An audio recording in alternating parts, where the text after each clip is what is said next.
So, Tom Corrie, a big welcome to Control the Controllables. How you doing? Dan, thanks for having me on. Great to be here.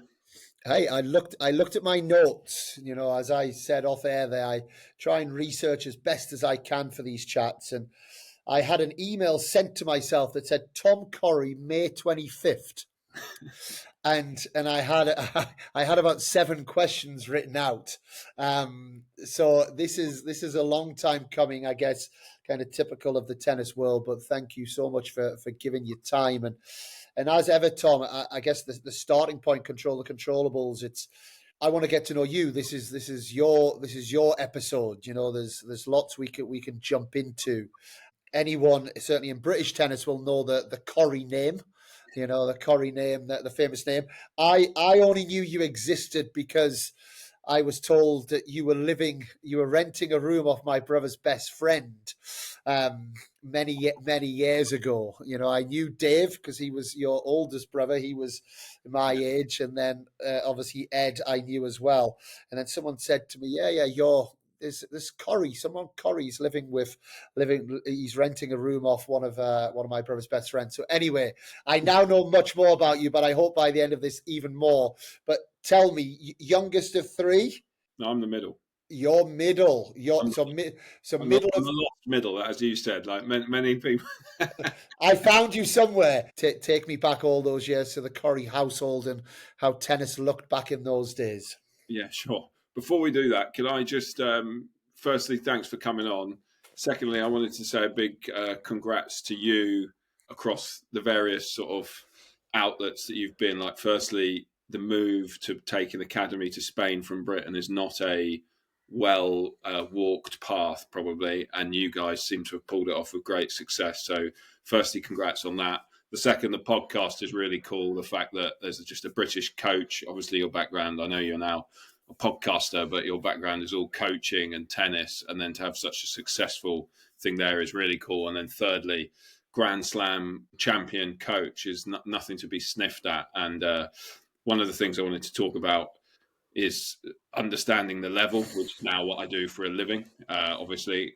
But even before that, understanding the level of the top pros, whether it's singles, doubles, male, female, and then trying to inspire other coaches to realize that the level, whilst it's extremely high, and I don't want to downgrade tennis, is actually obtainable for Brits and people like yourself. And there's various others now, particularly doubles sides, but singles as well, with Emma, Andy, Cam, Katie, all those people, Jacob now, being Talon Greek's boy yesterday. There's many players coming through that can play at the very top of the game and do things that when I was growing up, we didn't think were actually possible.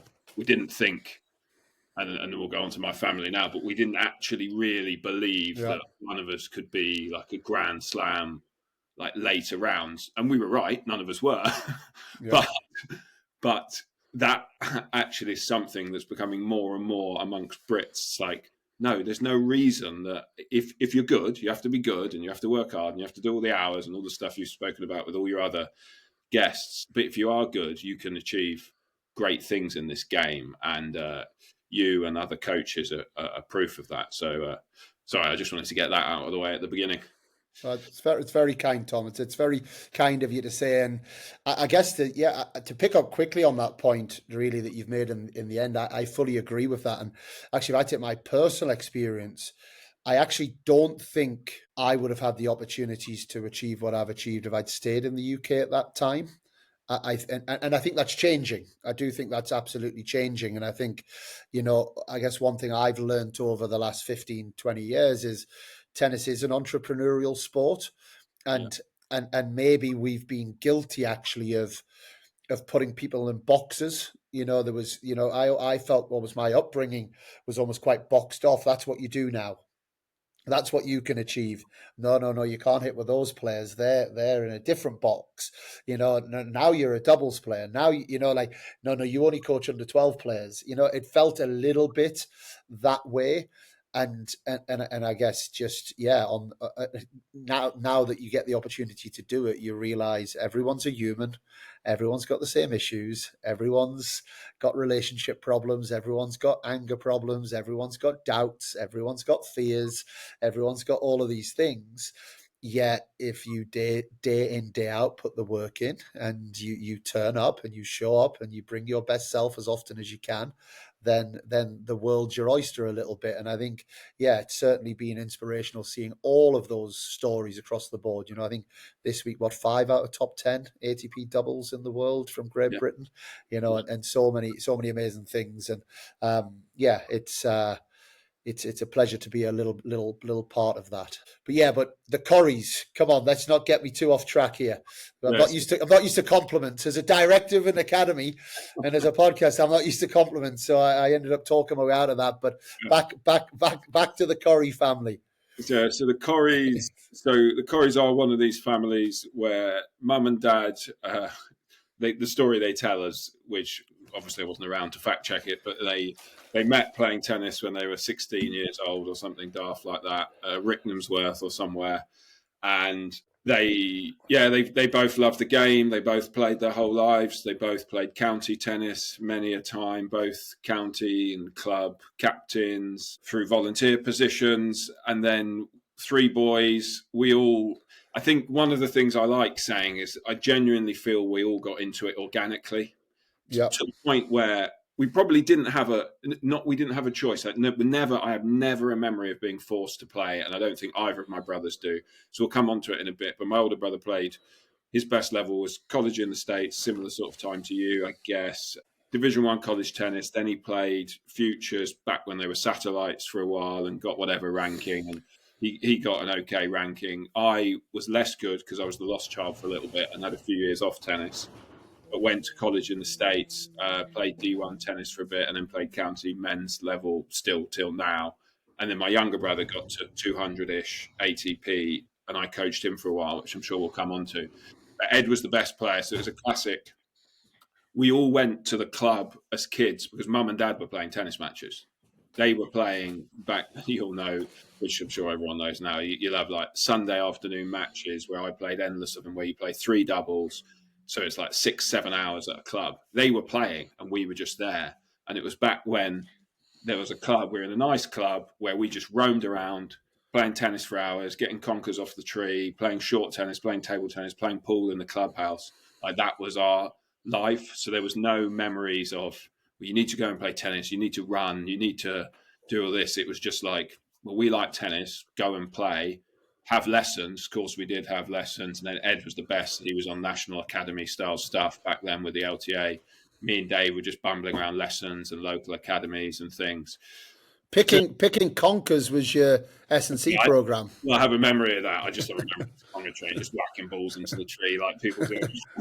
I mean, climbing up, there's your shoulder stability. This is the thing, all right? Yeah, but it was all, I mean, we were all fit-ish to a point, and anyway, we can get into that. But that was our background, and then mum and dad have stayed very, very involved in tennis. Dad got to the point, all volunteer. People don't understand this with that stuff, but whole 100% volunteered, never paid a penny. But he got to the point where he was at one stage the president of the LTA. All through, they get nice perks. He went to loads of tournaments, but they don't get paid a penny. And he could only. I drank champagne with him, or maybe it was a beer at Malaga at the Davis Cup. Yeah, it's always nice to see them. Yeah, they're very involved. He was very involved with the ITF through the LTA, and after the LTA, Mum was still, until very recently, very, very involved with Hearts Tennis, where we grew up. So they've been in it. They couldn't love the game more, and I really mean that. Like they are, like they can chew anyone's ear off for any time about tennis, and in a positive way, and so they love it. So we were sort of we are a product of that, and then I'm still very much, as we'll come on to, working not on the court but day in day out in tennis now, in tennis data. Ed and Dave don't work in tennis anymore, but Ed's, touch wood, through his playing ability and his relationships as a member at the All England Club, so he still plays matches and very involved, and we all still play county tennis. So yeah, we're just one of those families. Well, one of my things I was going to say, so anyone that's a regular listener to Control the Controllables, I've got a theory. I've got a lot of rubbish theories, which is why we need people like you in the world, right? Because what you do takes away just from the fluff that some of us tennis coach theorists can have. Okay. Now, I don't know if you can give me any data on this one, but my theory is the third child is a great place to be. And now I don't know if that's a little bit of a confirmation bias because I'm the third child in my family. I'm the third boy. So I was going to say to you, as the third boy, what happened? How did the second one manage to Now, I've got that. The research I haven't done is age, because I've now found out that Ed, who ended up being around about 200 in the world singles, 140 doubles, very, very good player in his own right. Yourself, also a world-ranked tennis player. So all three of you, all three of you being a world-ranked tennis player is no mean feat. Is there something in my theory that this third child maybe just gets, maybe is playing around the club a little bit earlier, picks up those skills a little bit earlier, is able to hit the conker from distance and be more accurate a little bit earlier? Is there anything in my theory? Come on, back me up here. Well, no, I think, I don't have the data on that, but I think that there's definitely sound theory in younger siblings having more of an advantage when it comes to stuff like that. Because it's as simple as in our way. It was as simple as, well, he got to hit with, he soon overtook me, but for a while I was better than him, and he got to hit with me, and I got to hit with Dave, and Dave had to hit with Dad, which is obviously less fun. So when you're younger, you play with your brothers, and we can get into all the, if we have time, all the theory about whether it's better to play up your same level, play down, whatever, or from a coaching standpoint. But there's definitely advantages of the fact that if you hit a ball and it comes back from the other side more often, that helps you. Whereas if you're the older brother and you're hitting with younger brothers and the ball doesn't come back, then there's, So, I mean... What is the age group? What is the age difference between you boys? Roughly 3 years each. I'm 40. So, Ed's... Right, okay. Yeah. I don't even know. Yeah, 3 years each. Yeah, there is 3 years between us. Which is quite significant, I guess, as well, in terms of, if you think about Ed's probably been exposed to, let's say, the sport of tennis at 2, while Dave's 8 and you're 5. That's quite a significant exposure, because I do think that, for me, my theory is based a bit more on exposure. Yeah. I think, and then we then think someone's more talented because they've had maybe more exposure and more reps at a younger age. So it's like, they're only 5 and they're doing that, and he's 8 and doing that. Well, yeah, but you've probably played similar amounts of tennis. So it is an interesting one. But I want to move you on, because I do want to get to TennisViz and to Tennis Insights that many people will know, and I want to do a little bit of a deeper dive in that. But I want to take you to, because you're downplaying your tennis a little bit as the lost child, but you were a good tennis player, and you played to a good level. You went to US college, you spent, I believe, 4 years in US college. Monmouth was where you went. Yeah, it's called Monmouth. Yeah, I did 2 colleges, but I finished at a D1 in New Jersey called Monmouth. Which I know that university, because we've had a player actually from the academy that was there a few years ago. So tell us about that. Was that always an obvious journey for you? Dave had already done it. I remember playing Dave, or certainly being around Dave in US college. Was that always the idea for you? How did that come about? I think, a lot of people listening to these podcasts, obviously that's become a big part of tennis now. And again, we know from a statistical point of view, the main draws now of Grand Slams are probably, the last look, like 20% on the men's side of singles players, the US college players. On the women's side, I know it's a little less, but it's still at 6 or 7 players on average. Doubles, we're looking at almost 50% of the draws being US college players. So tell us a little bit more about that part of your story. We don't have to look any further than Rinderknech and Vachereau. Wow. If everyone's and how amazing was that? So good. So good. So that's the question. When's the movie going to be made? Yeah, exactly. Well, we got the date to back it up. We're going to the detail. They both played bloody well. We can tell you that. But yeah, so college tennis. Where was I thinking? Oh yeah, I just want to get in before Mum. This lost child thing. Well, I need to quash that now. But the only reason I said that is because there was a point when we were younger when everybody, because they were better than me, everybody went, oh yeah, I know Dave, I know Ed. Oh, which one are you? And so there was that. But in the last 10, 15 years, that's kind of faded because I was coaching, and I'm now way more in the tennis world than they are. So, but I did have a period, which is why I said that, in my early teens where I fell out of love with the game and basically played a lot of rugby and skateboarding and just normal things that normal kids were doing. So instead of training 5 days a week like everybody does if you want to be good, I was training next to nothing for a few years. And then I fell back in love with it later in teens and was way behind then at that stage, like them or other like top national players. Like when I was younger, you'll know these names: Guy Thomas, Neil Roskilly. They were Hearts boys, and now I still play county tennis with them now. But the gap went from being like they were a little bit better than, so then like chalk and cheese, to now me being basically the same level as them and all that stuff. So I fell out of love with it for a little bit, but then I fell back in love, played loads, managed to sort of blag my way to a US uni, the first college I went to, and then just sort of slowly closed the gap and improved a lot over there. And yeah, I am a huge fan of the US college system because of my own experiences. But as we said, two brothers that did it as well, endless players that have done it, and now it is like a sort of standard part of the pathway. But Dave and you and those guys, I'm 40, Dave's 43. You were fairly early in that. It wasn't normal even at my age. So that's 20 years ago. I went 2004 to 2008. No, it was a failure. It was it took me a long time to accept that I was a failed tennis player. Yeah. When it was, and I was going to LSU, who were just the year that I was supposed to go, they were ranked number 2 in the country. And the year I went, we were ranked number 1 in the country for most of the year. Yet I was going genuinely with the mindset of like, oh my God, Dan, you've messed this up. You're not good enough. And that's kind of how it was delivered. It was kind of delivered in the way of like, look, we feel it's not really going how we thought it was going to go. So maybe you can go to the number 1 NCAA ranked tennis team in America.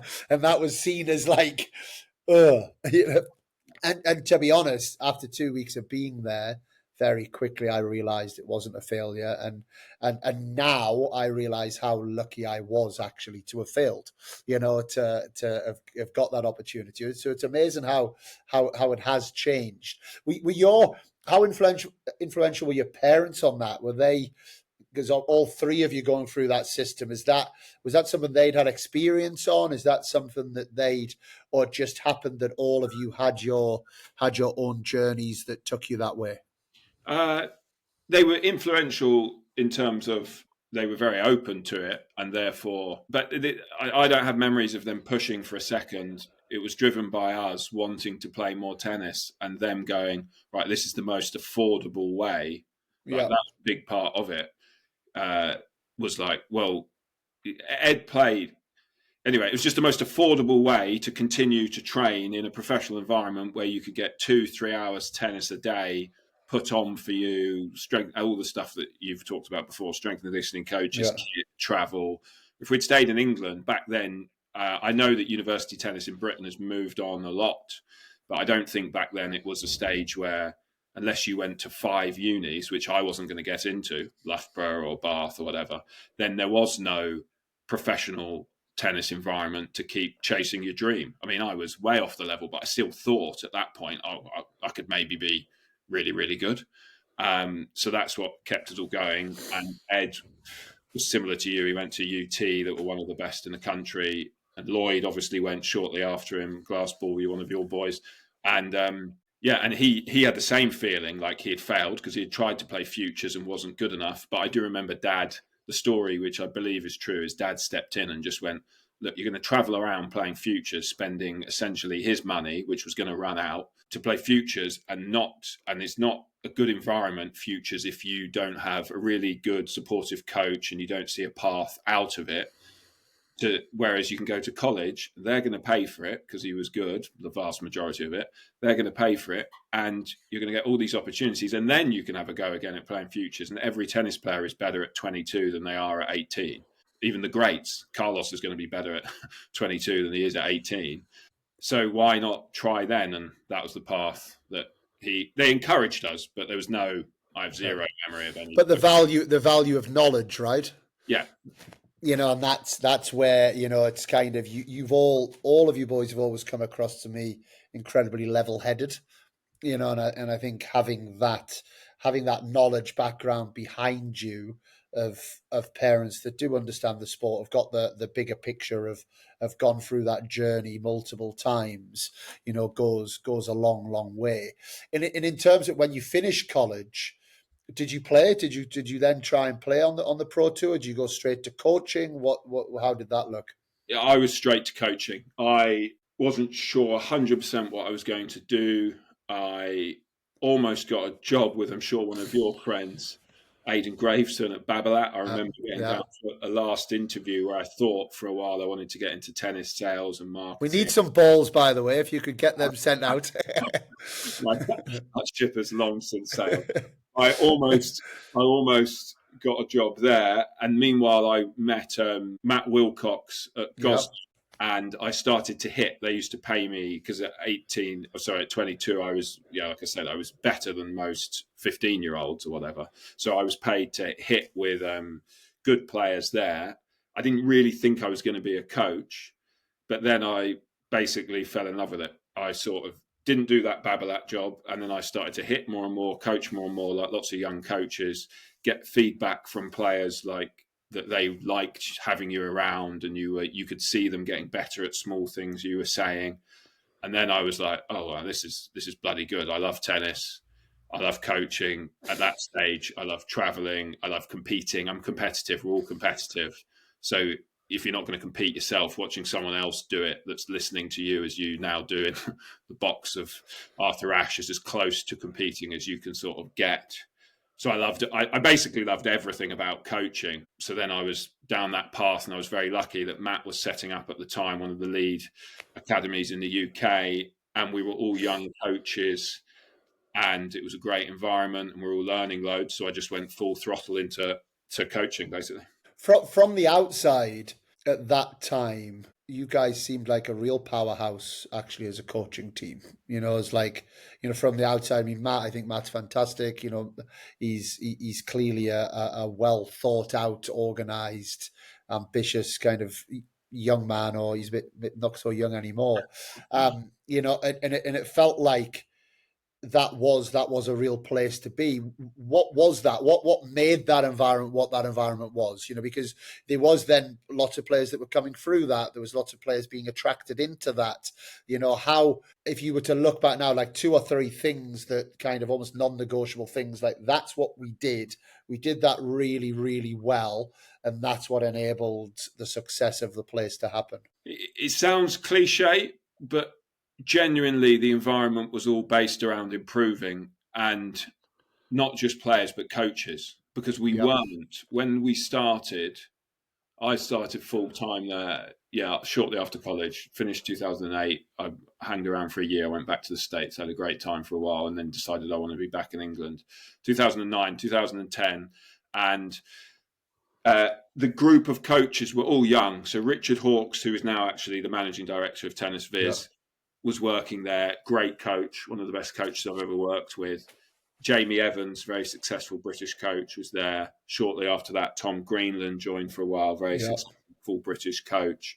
Ben Roberts-Law is still there. He's an MPC level 5 good coach. But none of us were established. That was the only, like, people would point fingers at us and go, you don't have Is that the secret? you don't have someone that's been there and done that. And like, there was no head coach figure. Matt was the tennis director, and then we were all leaders in little areas, but all just striving to be better. It was at a time where Louis Kaya was fairly early on in his LTA coach education sort of Yeah. goals, and he would come in and he would destroy us and just basically, I'm sure you've been there, tell us how off the level we were to be truly international coaches. But we all went, oh yeah, good. Well, we don't know what actual high international level coaching is. So come back again and we'll be 1% better, and come back again, Louis, and you're still going to destroy us and it's going to hurt, for like an hour afterwards because you pride yourself on your coach and he basically tells you how bad you are. But we were all quite thirsty for like, that's okay, we'll just keep getting better. So that was really the key. And my main reflections on Gosling, and then we can move on, was actually we did produce some decent players. There was a period which we can come to when Salisbury came to us and I was coaching Ed when we were later down the road of that, where we did have this group of professional players that were getting some good success. Katie Dunn with Richard and stuff. And that was successful. For a while, we weren't producing as many players as some people would like, but we definitely produced a lot of good coaches. So Jamie Evans is still now one of the RPDC LTA coaches. Tom Greenland is one of them. I was one, if we get there, before I took this role. I worked for the LTA bit out of it. Matt's had some success in different things, and the coaches there are still very good.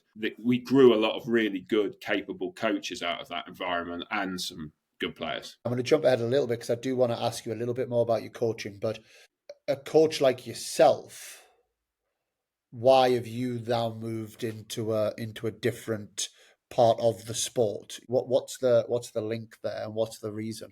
For me, leaving Gosling, so I was coaching at Gosling to the end of 2018. Ed, my younger brother, who I travelled with for 7 years, who, as you said, got to 200-ish, was stopping in 2018. I was also coaching Salisbury, who had transitioned to doubles a year or two earlier. And whilst I was coaching him, we did some cool things, not what he's done since. So I'm not taking credit for that. But we did get to he got to the semis of Wimbledon during that period, which obviously for me as a coach was like pretty cool, as you've experienced. Very much so. And you're like, well, this is pretty special being in the Players' Lounge on semi-final day and all that. So I did that. And then I got offered a job with the LTA as a regional coach down here in the southwest, which I'm now based in near Bath. And I basically had the decision then. I had a little kid. We wanted to have another kid. Traveling with the players, as you know, if you do it properly, is 30, 35. I mean, some of the top guys are doing 40 weeks a year. I basically made the choice to see more time with my children, do the LTA role where I was still traveling 10, 15 weeks a year, but not 35, 40. So I made that choice, which was the hardest decision I'd made in my life to that point. Touch wood, I'd never had any hard decisions. It was like, go college, yeah. Meet my wife, I like her, yeah. Meet Matt Wilcox, like that, yeah. There was no hard decisions. That was a hard decision because I still really like Joe to this day. We get along really well. And I could see that he could be the number one doubles player in the world.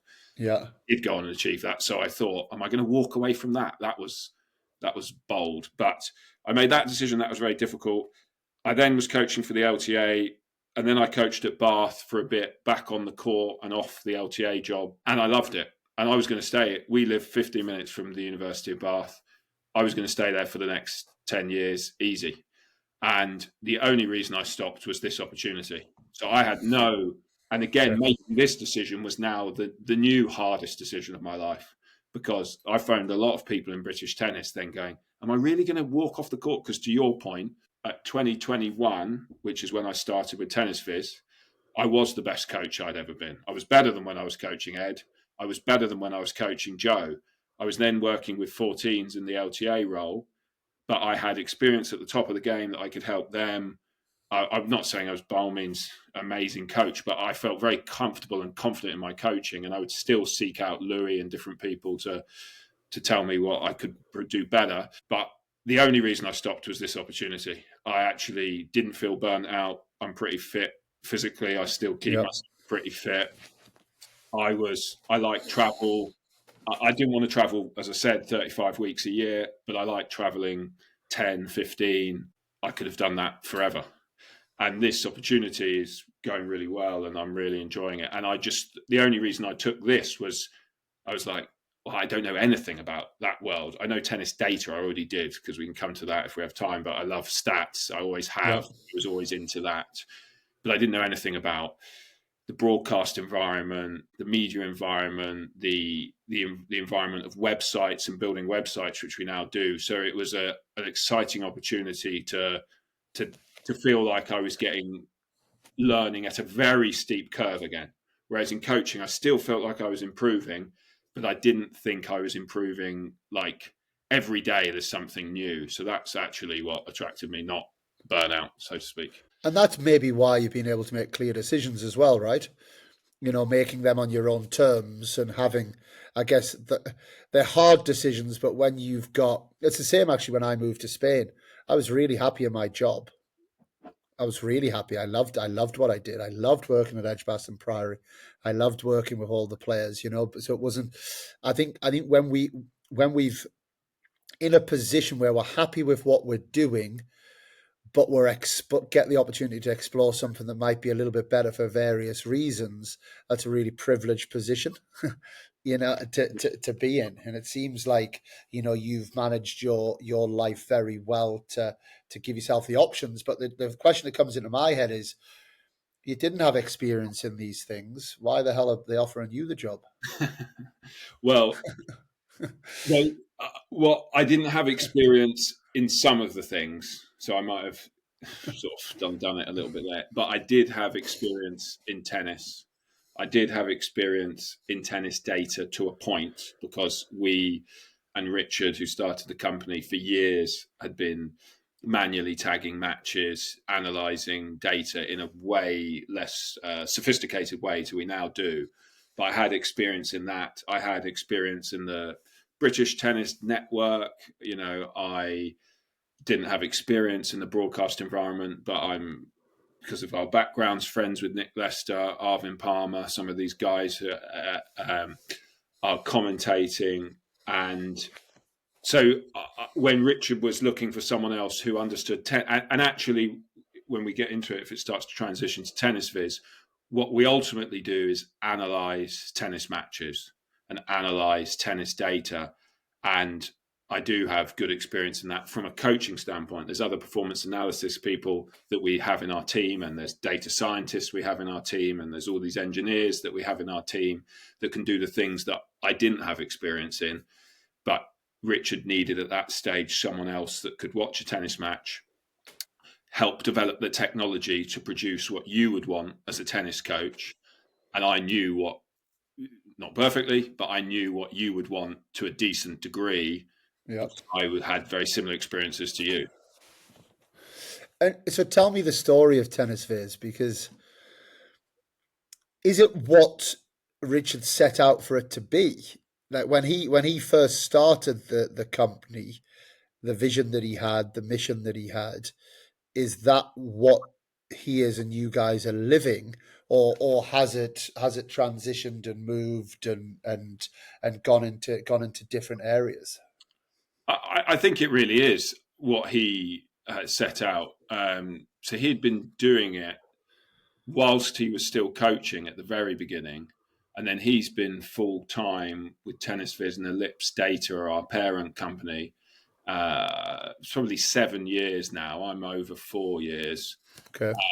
So back then, he had a vision that he had made with somebody else to create more engaging tennis data, because when I first watched him, I've done endless presentations now, but when I first watched him do presentations, his opening line was, whatever year he was born, he's a few years older than me, Boris Becker was in the final of Wimbledon, and the stats that are appearing on the TV screen are the same as that day when he was born, and his whatever line he had where his dad was watching Boris Becker win Wimbledon.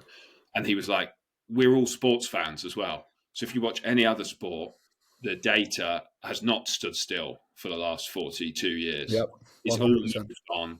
And nowadays, in all sports, it is more engaging. Some of it will go over certain people's heads, and we're not saying that everything is right for everybody, but it's all moved on and it hasn't stood still. And yet we are proudly going, here's breakpoints won and first serve percentage, and that's all the data we can bring to the masses. And we're like, no, there's way more than that to tennis. You're not finishing a match. Sometimes, of course, you are going, what was your first serve percentage? What was your first serve points won? Of course, sometimes there's a place for that, but that's not the only thing that you're looking at.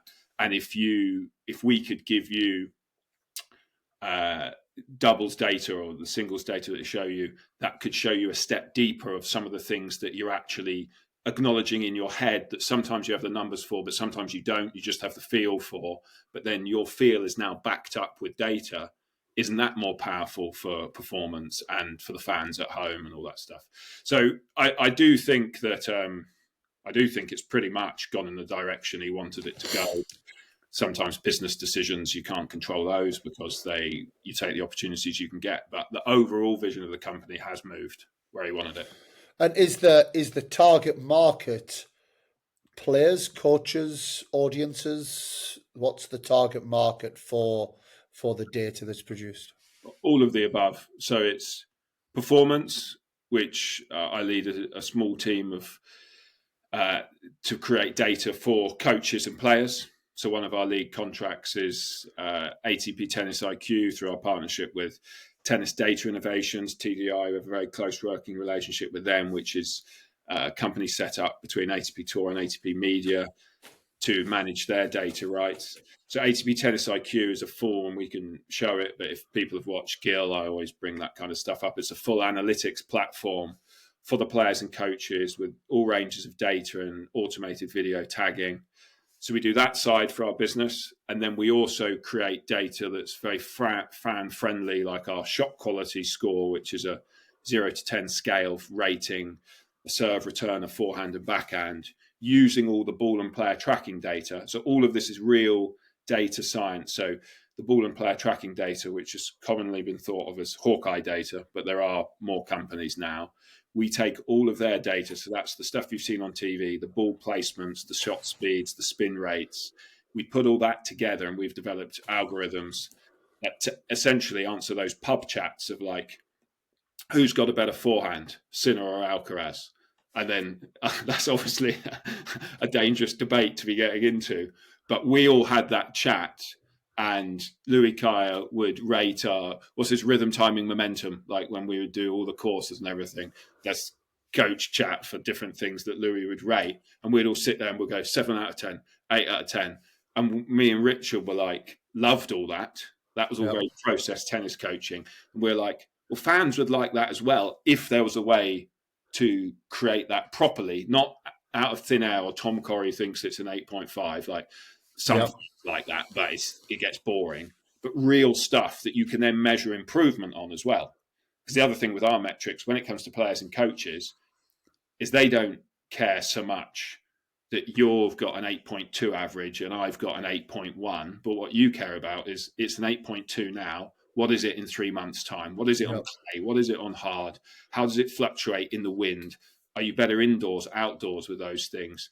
And real coaching stuff, that we give them all the measures, we give them all the player averages. They can split on our platforms by surface, by any run of tournaments. So Vachereau, I can tell you what his forehand quality was, his backhand quality in Shanghai compared to his other ATP matches. Rinderknech, way up. What's he then doing differently? Was he making more balls? Was he hitting it harder? Was he hitting it closer to the lines? Was he doing all of those things? And then you get into the coaching, which is the bit I also love. What process was he doing differently to produce those performance and outcomes goals? And only the coaches really know. Well, I was talking to him more about even something as simple as his timing his split step and adjusting his feet to the ball, or creating more space on the forehand because he usually gets too close to it, or it was all about the mental. It was all about getting ready the day before. Whatever process it was, that is now factually improved the performance. Which in this case is a great fairy tale story, and they've won a tournament that they never dreamed they would win. But often, as coaches, our challenge was, well, we think they're playing better, but they haven't won yet. So you always fuel them with, we know you're playing better. Stay focused on the process, stay believing in this, the results will come. We can't say when, but the results will come. Whereas now with the platform, you can go, no, you're definitely playing better. I can show you, you are definitely playing better. And if you stay with this, the results will come and all that stuff. So I've got a little bit of a ramble. No, you haven't. No, you've got me. You've fully got me engaged. Like I'm a big data guy. It's like, I'd go as far as saying coaches that say that data's nonsense and they don't need it and their eye's good enough, that it's time to move on, guys. If you're in that position, and I've had people on the podcast that have said it. It's like, I've said for years and years and years, like, we are so far behind as a sport, like unbelievably far behind in a sport. And it's like, how can we not want to be informed accurately?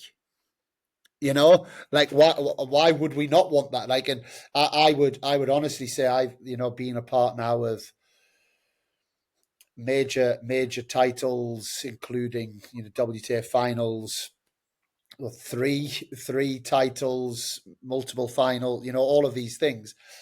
When I honestly believe that I haven't, and sorry girls, haven't necessarily had the best tennis players on the court, but I do believe that they've been the best informed tennis players going into some really big matches that has made some massive differences, and it's like, and that's from data. That's from having someone that's working and feeding me something that I wouldn't know. And then being able to, and I guess it's the other thing, and I'm using that word burnout again. And the reason I'm using it, my mind's thinking of that, is because I'm doing a presentation on this in a couple of weeks. But like, as I'm bringing the presentation together, like, one of my big things with coaches, it's having renewed information and content to be working on with players. And I think it's so invigorating to have. If you're doing your drills and you're doing your things, but if look, this is in this situation, this is happening, and you're not winning a high enough percentage of points. So we are now going to drill in to try and win an extra 5-10% of points by improving the quality in this area. I can't wait to get on court every day. I'm running to the courts.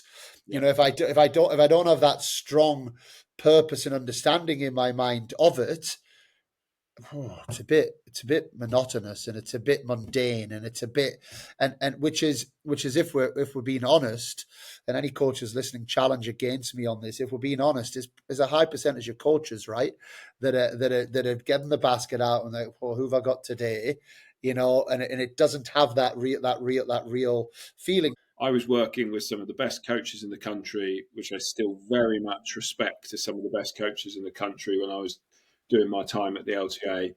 And some of them and other coaches from around the country would be at events and they would say phrases like, she just needs to make a few more of those, or he just needs to do that just a few more times. And they would say it to the parents, and the parents would lap it up. And I was there going, what the F is a few more? For me, that is not good enough. I want to know, even when I was coaching them, chart the matches. This is what the best kid in the country does. This is what you're doing. So this is a few more, because there's a gap here that can be measured. And that was part of the reason I got into this, because then when Richard started explaining to me the opportunities with ball and player tracking, and it's across the scheme, and we can train technology to make standard, to your point you now make, to make standard decisions about what all the benchmarks are and what all the definitions are for everything, then I was like, wow, now we're talking, because now we can now plot exactly what a few more is at the top of the game. And as technology improves and expands, it will trickle down to everywhere in the game, so that the coaches in 10 years' time, less than that is happening now, in 2-3 years' time. But and I say 10 because I think it will be pretty standard there, and sooner, will be at Bath Academy and all the other places and have access to the same technology and to the same analysis that Sinner and Alcaraz and Vachereau and everybody has access to now, with the same set of definitions, which are tweaked slightly for different ages and stages. The technology is tweaked for males and females because of some of the different physical differences and the different norms in the game. So an average first serve speed for male and female is different.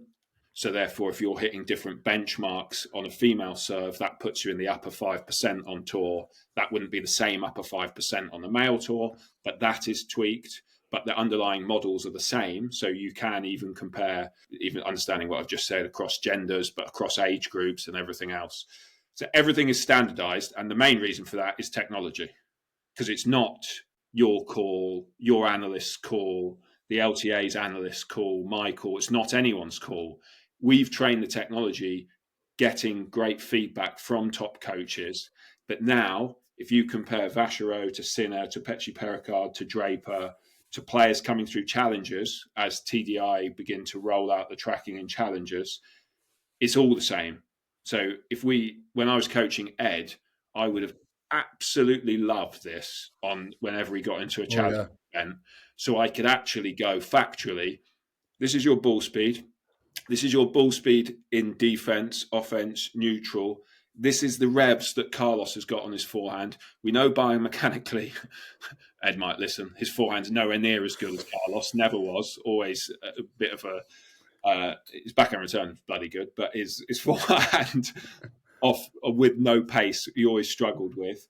But at least if we knew more what the facts were, and then we knew what the facts were on average of a player 150 and then 100 and then 50 and then 25 and then top 10's the rest, then we can chase towards it. Tennis IQ is the ATP performance platform. Some of the data, we've had contracts with Wimbledon and Roland Garros to put on broadcast screens. So you'll have seen some of the data come out, and Henman and the like, and loads of very successful pundits talk about it, understand it. That's like high level, chunked up. Yep. It's not performance analysis, it's fan engaging stuff. Who's the best? One of our metrics is steal score. So what's the percentage of points you win once you've been in defense in a point and then win it, which might be an amazing pass and shot winner, but it might be I just dig 3 balls in defense and then you miss a short forehand. That's still a steal. So how do you define a steal? To define if someone's in defense, it's based on the quality of the ball you receive. So we develop the shot quality measure. We can just describe it because for your listeners, I can show videos. But we develop the shot quality measure, which is the 0 to 10, which is based on the speed, spin, depth, and width. And there's a bit about the bounce angle in it and the impact it has on the opponent. So you as a good coach will understand that a ball that lands fast, close to the line, is obviously better in general than a slow ball that's landing in the middle of the court. So that fast ball close to the line... Unless it goes to Ed's forehand. Yeah, but that's what Sorry, Ed. Yeah, I've done him there, but it's true. We joked about that the other day, actually. He asked me a question about timing, and he literally said, what was it, a backhand return or a slow forehand in the wind? We went slow forehand in the wind. Jeepers, that gives us nightmares. Where were we? So the shot quality of the ball, when you're deciding whether the person's in attack, neutral or defense, the first thing we consider is the quality of the incoming shot. Because where we always felt lacked in some of the broadcast graphics is they'd put those broadcast graphics up and they'd say, oh, this person's playing really aggressive. Look how many balls he's got inside the baseline. Or that person's playing passive. He's playing behind the baseline. You're like, come on. I know why you're doing this, because it does help a very basic tennis understanding know that someone's watching Wimbledon and they've never watched tennis before. That is loosely true. Yep. I always say to people, I come to the net against Rafa and he zips one down on my toes. I am defending 100 times out of 100. So it doesn't matter I'm at the net. I could rush. I could play balls on the half volley inside the baseline all I want. I'm going to lose love because it's a nonsense tactic. Yep. The quality of the ball you receive is fundamental. Then it does take into account the court positioning. So it does consider how far back you are, because that is a factor. It takes into account the left and right court positioning and your recovery position. Because if I'm playing you and I have you dragged out wide and then I have a good position on that next shot, then clearly I have an advantage in the point because I've got a massive space. So it takes all those things together and the algorithm, and then it also takes into a point the contact point of the person, because we get that from the tracking data. Is it a little bit too early? Is it late? Am I playing on the stretch or not? And we know we have a standard distance for what on the stretch is for male and female players based on the center of the mass of the human and the contact point. It puts all those things together, and then it will say, any shot, you're in defense, neutral, or attack. And we could watch it together. And we would agree on 9 out of 10 of those points. Yeah, that's defense because he's picking a half volley off his toes. That's defense because he's on a stretch. That's neutral. No one's got the advantage. That's attack, weaker ball. I'm up. You're a bit out of position. Good contact point. We'd agree on 9 out of 10 or 8 out of 10. 2 we wouldn't agree on, but the technology will be consistent. So even if Yeah. we don't agree on those two, and I say, that's neutral, and you go, no, it's not, it's attack, he's a little bit out like that, Yeah. actually matter because the technology is always Yeah. consistent. Exactly. Yeah. And then a steal, looping back, I've really gone off on a rant there, but No, this is great. the steal is when all those signals are hit and the player is deemed to be in defence. So it could be I'm on the baseline in the middle of the court, but you fired one at my toes. That will go down as defence. I pop it back in. You miss the next shot, steal. It could be I've scrambled 4 balls side to side, the most obvious steal in the history of tennis, and Alcaraz hits a passing shot, the 1 in 100, round the side fence, and that's a steal. It could be I approach the net. You hit an amazing pass. I lunge on a volley and I dig the ball over, semi-shank it, and it dribbles over the net.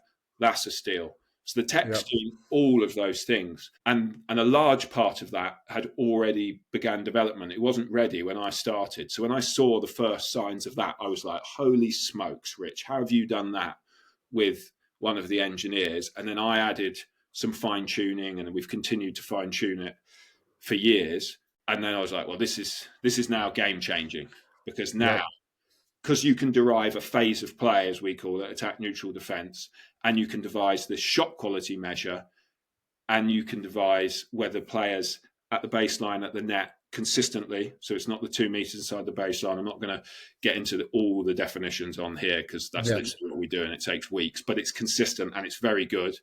We can devise that. We have a very detailed breakdown of shot type. So our technology can tell whether it's a forehand topspin lob, backhand topspin lob, a short slice versus a deep slice versus a drop shot versus an angle. All of those have different definitions. Whether you're returning from neutral, up, back, forehand, topspin, chip, all of those have different definitions. So everything has been broken down to the real nth degree, because then once you do that, you can then chunk it back up to make it simple for people. So everything that I've just described is almost a distraction unless you want to get into the weeds. But what the players are doing is, because it's on their platform and they see it on TV, they're taking it largely at face value, because a lot of them don't really want to get into the weeds of everything that I've just described, and it matches their feel. So they know, that's all we knew, is if someone plays a match and they feel like they've played passive and the coach thinks they've played passive, and then they go on to our thing, which is one of the things is called in attack, percentage of shots where you've been attacked, percentage we've been neutral, percentage when I've been attacked. So when they go on there and they're like, yeah, that was lower than my average and his was really high, then we've got them. Because then they're like, yeah, I felt passive. Oh, what's tour average? 24% of shots in attack is tour average. I was down at 17. Well, if you're an aggressive player, that's low. If you're Alex de Minaur, it's not low. It's about his average. But if you are a big serving someone that plays a lot on the front foot, that's very low. Well, that's not good enough for your game style. So you need to do something about that. But if you're Alex de Minaur, you can be below the average of shots in attack, but then you have to have a bloody high steal score, which he does. Hence why he's top. So yeah, I've really gone off. Very good. No, you haven't. I'm completely with you. I mean, actually, just to share with you a little, a very little quick story. I was in Adelaide last year, so 2024. And James Trotman, who I'm good friends with, Jack Draper's coach. I know Jamie Delgado's joined the team now as well. But he was the first person that brought it to my attention, what you guys do. So he was talking to me about it, and then he signposted me to your Instagram page, and he basically quoted a couple of things that Jack had done that day and gave these ratings, and then maybe talked about his opponent. And I was like, "What? That sounds good, but what are those numbers?" So yeah, like he was like, yeah, he hit like a 9.14, and I was like, oh, awesome, mate. Like, what is that? Sounds like an earthquake. Do you know what I mean? Like, what the hell?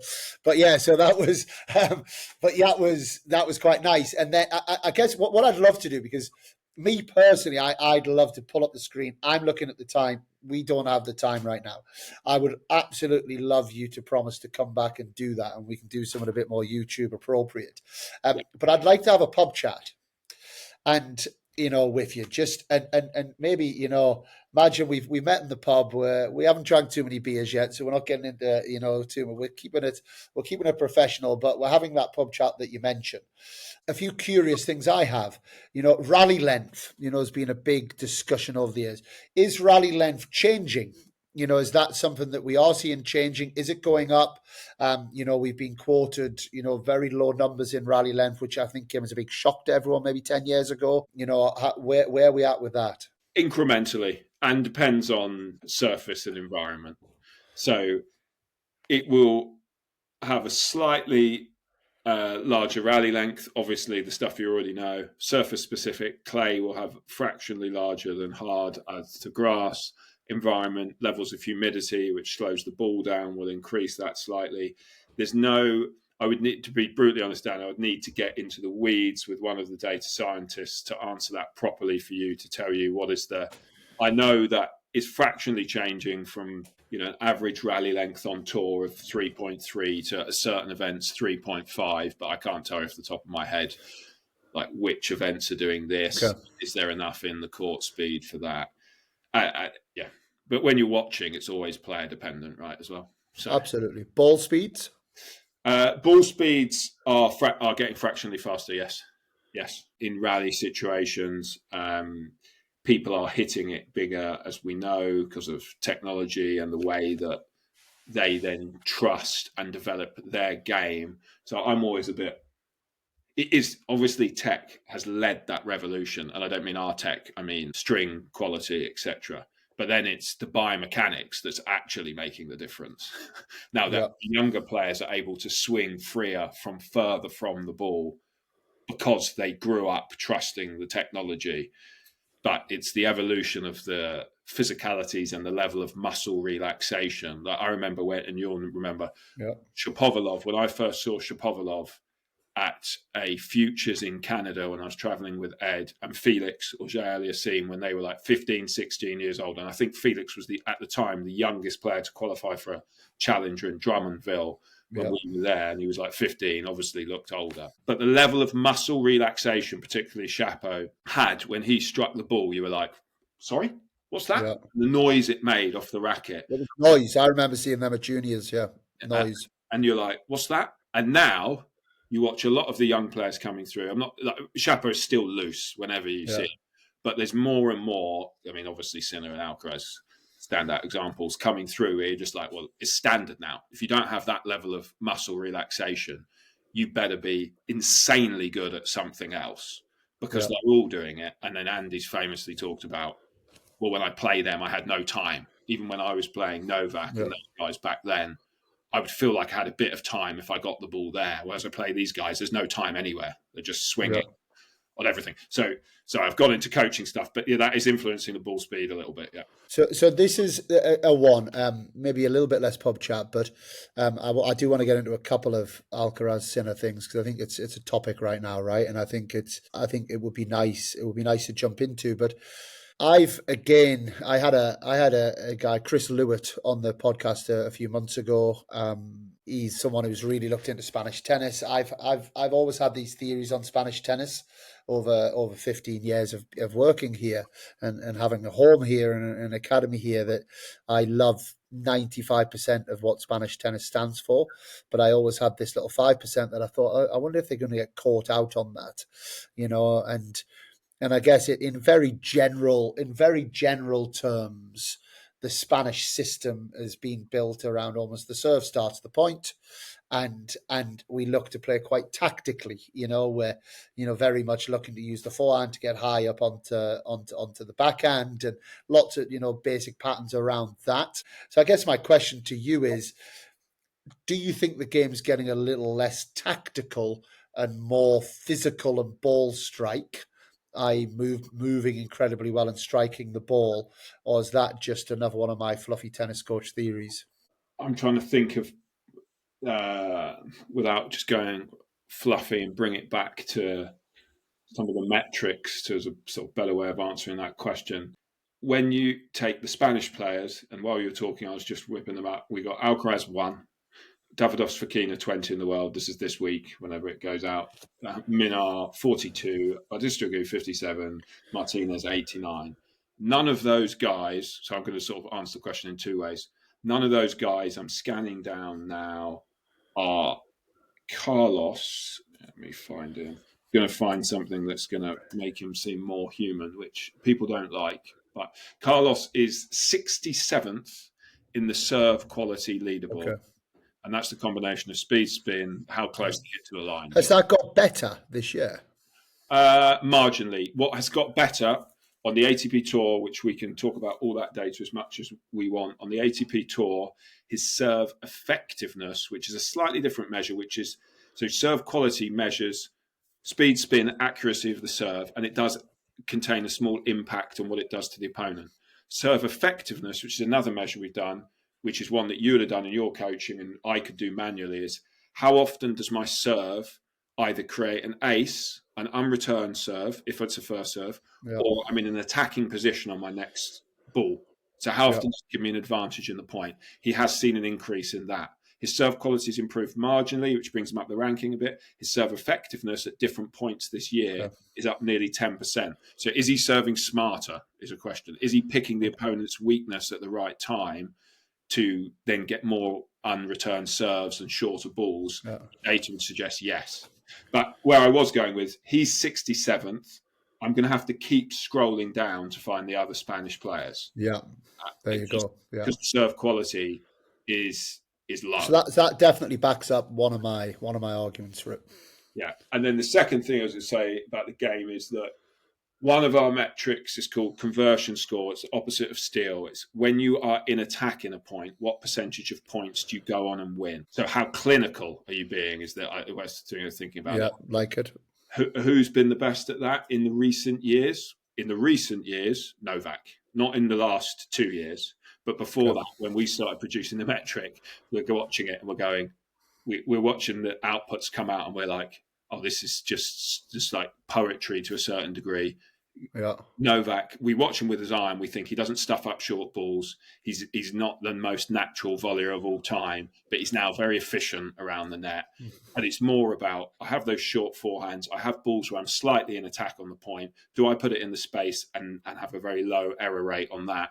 Do I then finish on the next ball? And he's been the king of that in recent years. Yeah. He's now, Sinner is near the top every year. Alcaraz is near the top every year. The top players are near the top of that every year. Whereas what about Zverev? Because it was actually Calvin Betton that said it on one of our Grand Slam podcasts, and I tend to agree with most things that Calvin says, apart from when he starts talking about football. He said, and Calvin doesn't hold back on his theories, and one of Calvin's theories is Zverev will never ever win a Grand Slam because his conversion rate on his forehand side just isn't good enough. He doesn't put the ball away on the forehand side. Yeah, that across the board. So if you take into it, so when we chunk up the conversion score for the fact we don't break it down by serve, return, forehand, and volleys, because net points won is very close to like a volley. Yes, of course, yeah. But across the board, I'm looking at it now, for the last 52 weeks, he was 12th with conversion score. But when you're chunking data up, which I had a chat with Calvin once about Zverev's forehand last year, this forehand's actually dropped in terms of quality and its position. But last year, so this year, his conversion score, it's gone down quite a bit, actually. Let's find him there. Maybe he heard Calvin said it and he's lost his confidence. 26th. So actually 26th on tour this year for conversion score. And his number is 69%, which is bang on tour average. So considering that he is, whatever his ranking is this week. 3 or 4, whatever, 5, yeah. 5, yeah. 3, yes, higher than 5. That's actually quite low. Calvin, when you chunk data up, like, because Calvin he saw me, I was at Turin last year showing the coaches how to use the platform. He went, how is Zverev's forehand so high? And I went, how many of his matches do you watch? And he said, and I'm like, well, he plays, I can tell you, this year, we just on the ATP Tour, so not even slams, 50 matches. We've got a database of this. We've put slams in, whatever. So how many of those 50 have you watched? Like, 2. Well, who were they against? Yeah, Sinner and Alcaraz. He didn't say 2 to me. He might have watched 10. But you're watching him play Sinner and Alcaraz when his forehand, we all agree, at those moments when he gets yippy, drops. He'll tell you it does. So this isn't slagging him off. Yeah. Have you watched him when he wins those 250s and 500s? He's cleaning people up 6-2, 6-3, which he's done on the regular in the last few years. No. So his forehand average doesn't care about, take a season average, it doesn't care about versus Alcaraz or versus Sinner at 4 all on the third set.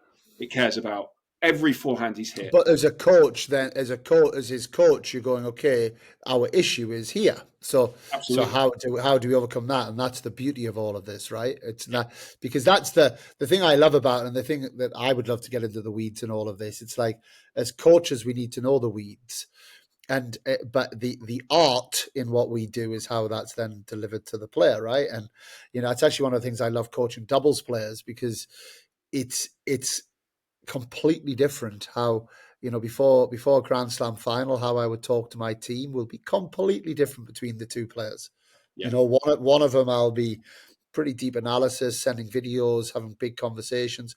It's not that the other one's not watching the videos, but they're doing that in their own way. That's the way that they take the information, right? And that's what I love about coaching, and that's why for me, having accessibility to all of this, having the understanding of all of this, and then interpreting it in the way that you think can impact your player, but then actually finding the right way to deliver it in the right moments and the right tones and all of this. It's like I find it fascinating.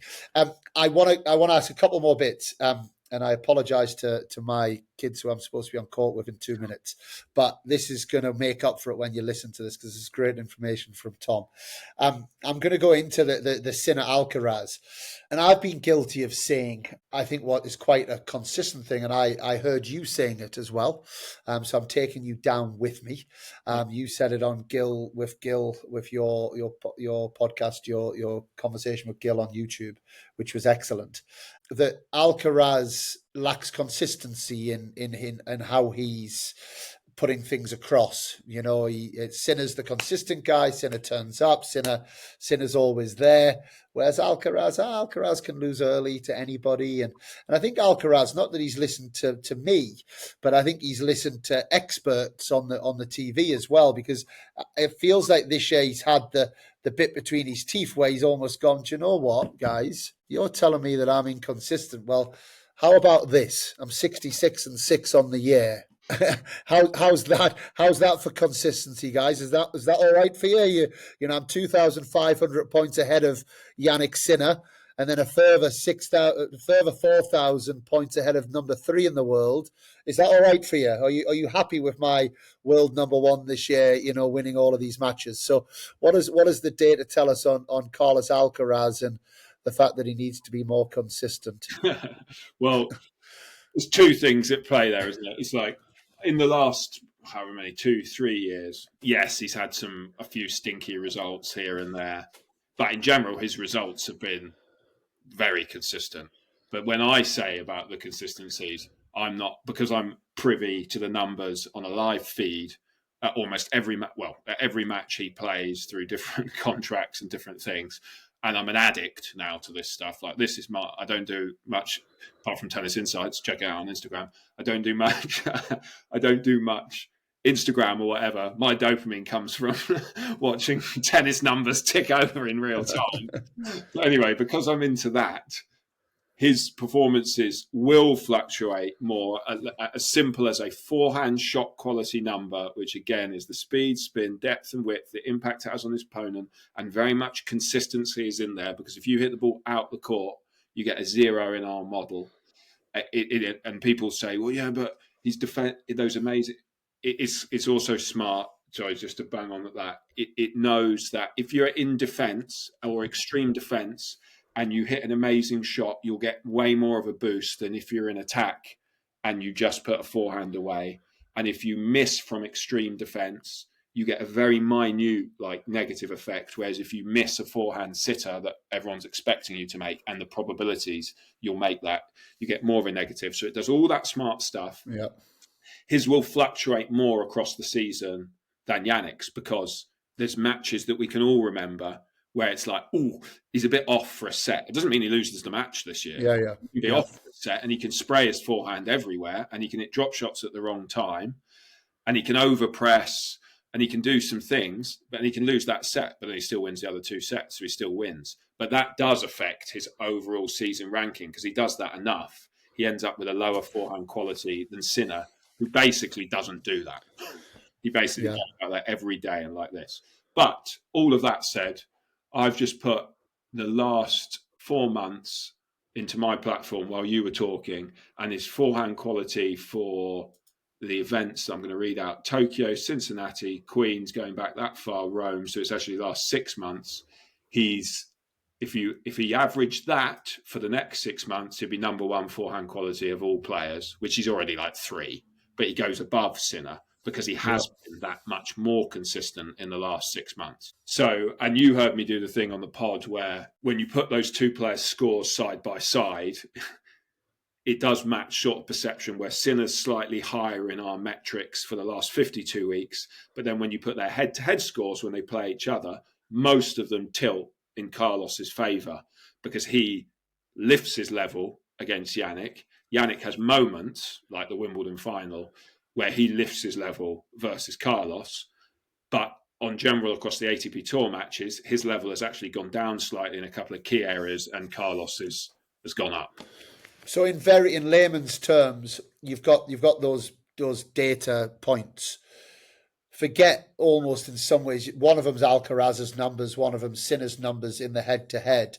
This is the great rivalry that we're after, right? It's like, yeah, there is an argument to say it's not a rivalry because Alcaraz is kind of taking them to the cleaners. If you're looking at those just from a pure objective measure, what's Sinner's numbers saying he's not doing well enough against Alcaraz?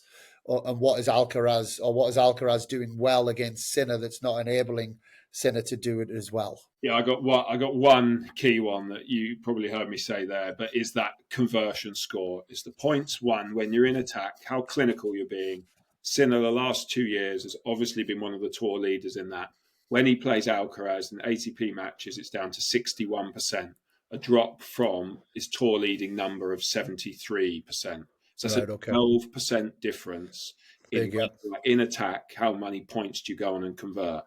So combination of, and fans will say, it's Carlos's variation. All of that is true. His variation, his court coverage, the mental edge, his speed, his aura, the history of Sinner losing that French final from a winning position. All of the things, and Sinner last year in... was it Beijing or Tokyo? Not this year, the year before. The fans will be on me there. I'd have to check, but I'm pretty sure it's Beijing, where Sinner was up in the third set tiebreak, 6-all. Alcaraz won that one 7-6 in the third. Sinner was up in the tiebreak, and if you go back and watch that tiebreak, it is purely berserk what happens from like the last 4 points of that tiebreak, where Carlos is just all over the map, making balls and coming up with winners at the end. All those things together means that Carlos is finding a way to steal points that he shouldn't against Yannick Sinner, points that no one else wins against Yannick Sinner. Who's next? Because we talk about this in terms of you alluded to this earlier, that maybe the numbers can kind of tell us, and I know that the numbers doesn't mean winning points, right? It's just about quality, and if you bring quality for long enough, then that the byproduct of that is you start to win more, right?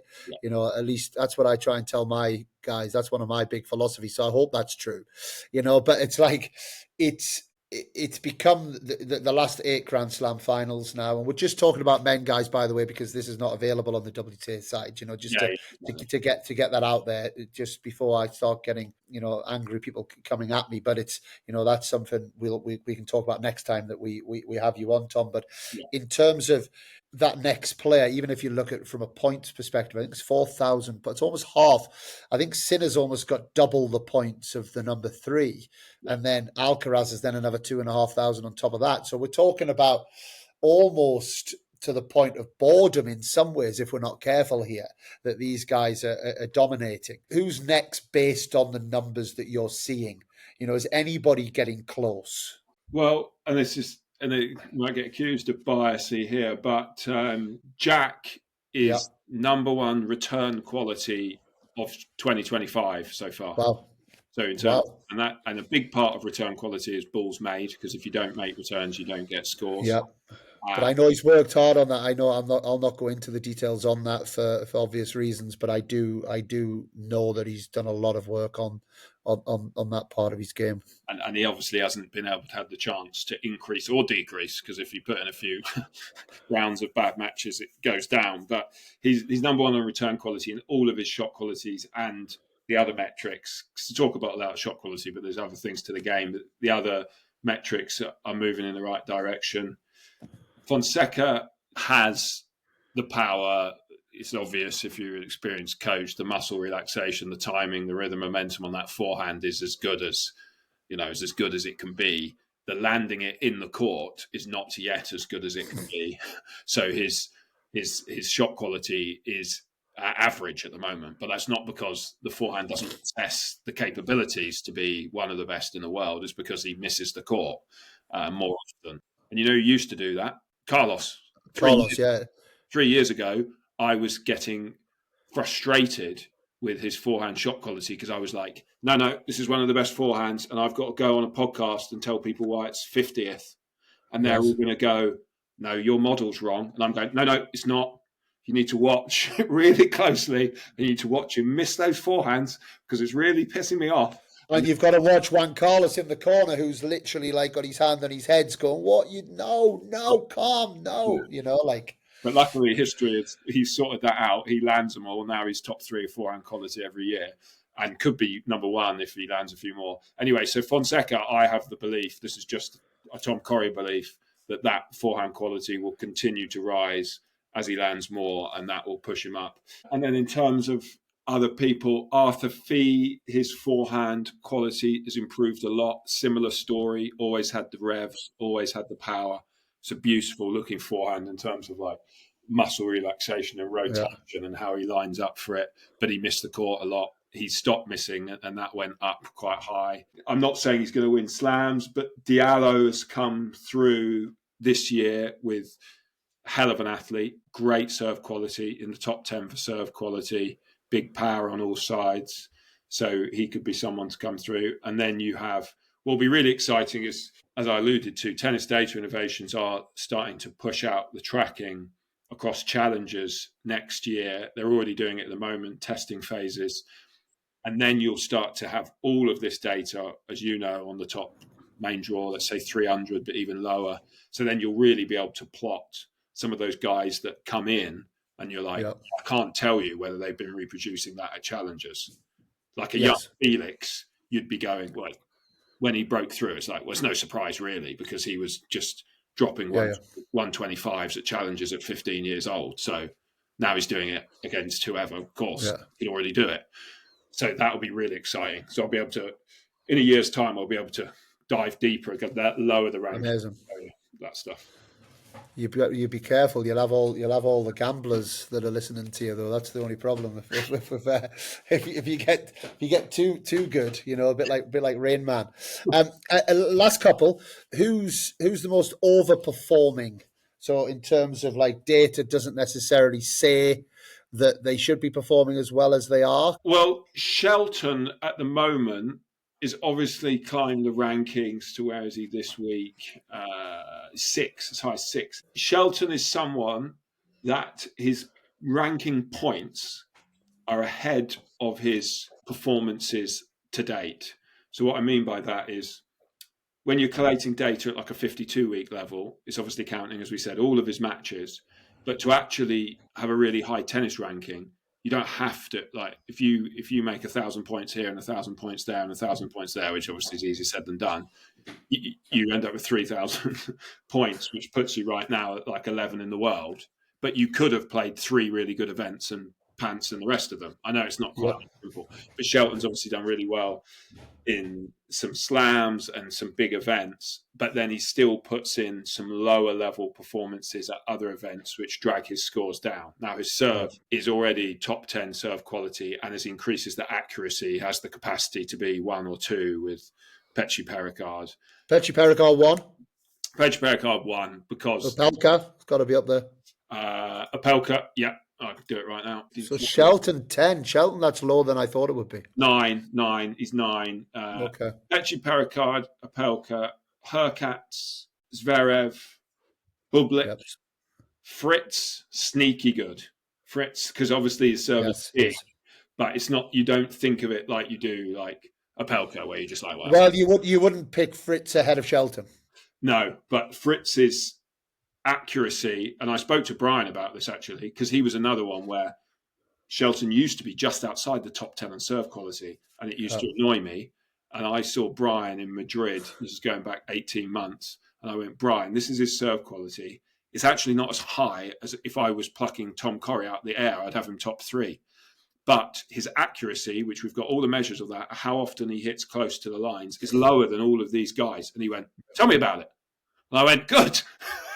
Because he knows it better than me, because he's watching every single one of his matches. And he said to me, he told a nice story. He went, I'm out there, I put the cones down, and he needs to hit the cones more often. And our accuracy, so when people say it rules out intentional body serves, so we know that he hits body on purse, and we ignore those. So we only take the ones where it's obvious, the tech knows he's trying to hit T or wide, and it's lower than other people's. Now his has snuck up. So as that continues to rise, then he'll be a top 5 serve quality, because the serve is such express pace and such movement and deviation, all that stuff. Yeah, I told Brian that he's a lovely guy, Brian, and we had a conversation. And my boys played him in doubles a couple of years ago, and I was telling him when we had a big chat, I said I was praying he made his first serve, because his second serve was just.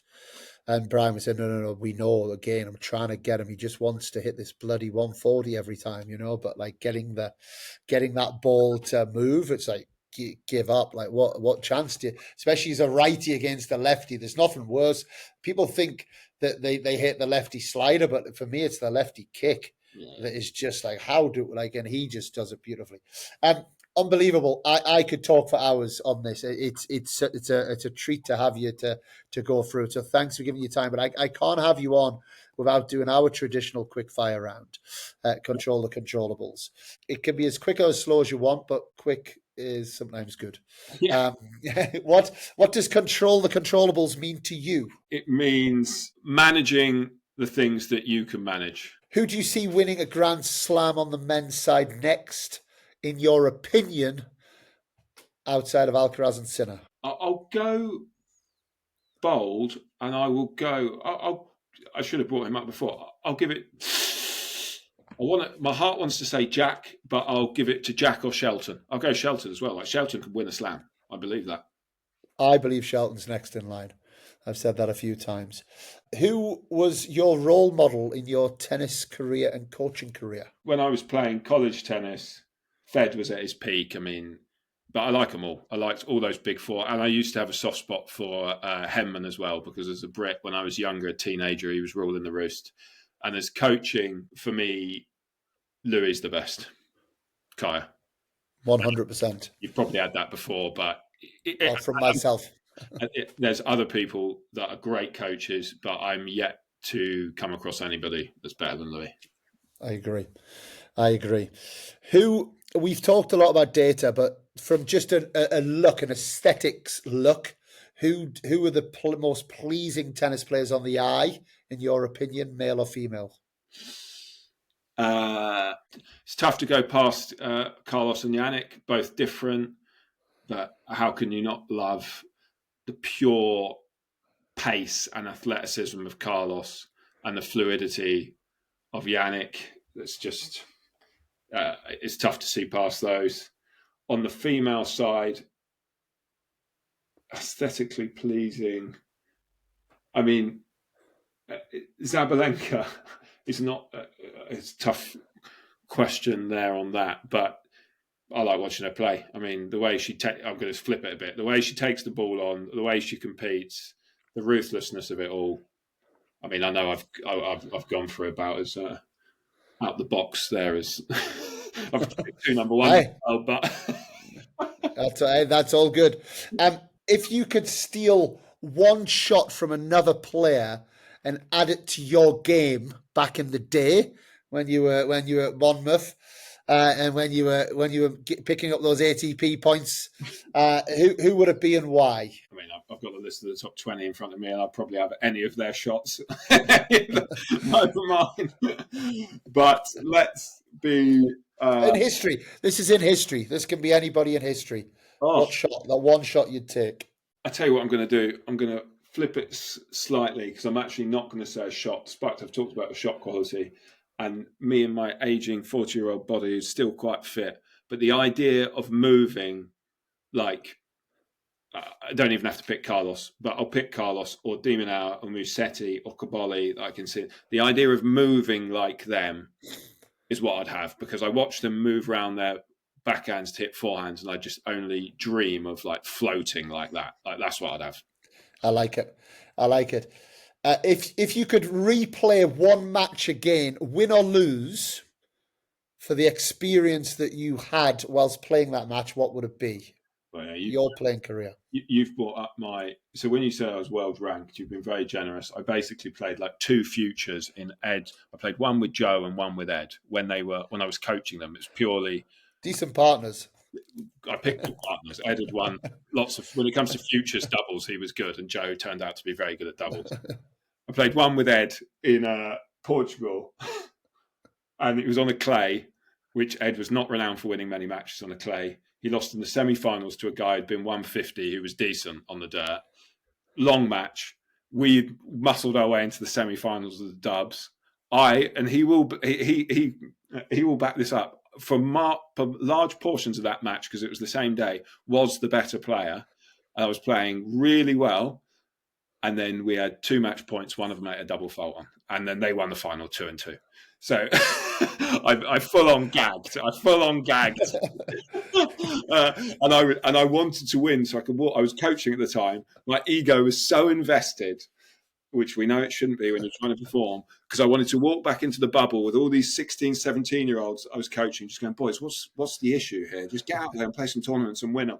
Because I'd had that conversation in my head. And I went long, like a foot long. And I'll never forget that. So I'd have that back for sure. Roger or Rafa? Rafa. Should you be allowed a medical timeout or not? Yes. Yes. What's one rule change you would make to tennis? I'm a bit purist. I haven't got any major objections with any of them at the moment, I'll be honest. Tom, you're a star. Honestly, absolutely loved it. Yeah, I know everyone's going to. It's actually quite interesting. We went through our downloads. We sent an email out the other day, and our top 3 downloads have actually been more education type podcasts. So Louis Kay's number 1. Actually, no, that's a lie. Andy Murray's number 1, but he was always going to be. He's like way, way, way ahead. Then you got Louis Kay, you've then got Mark Kovacs, you then got Dr. Jim Lehr, and for me, this is absolutely in that ilk, that educational ilk of what's happening in our sport, and I think people are going to love it. I'd love to get you on, get a little bit more visual on YouTube as well, and go through. Keep up the great work to you and the team. Honestly, it's I'm fully engaged in it. I love it. I want to keep finding out more, and we'll put in the show notes where people can find out more as well. So I'm sure you can send those links in. Thank you very much. Thanks, Dan. Thanks a lot, Tom.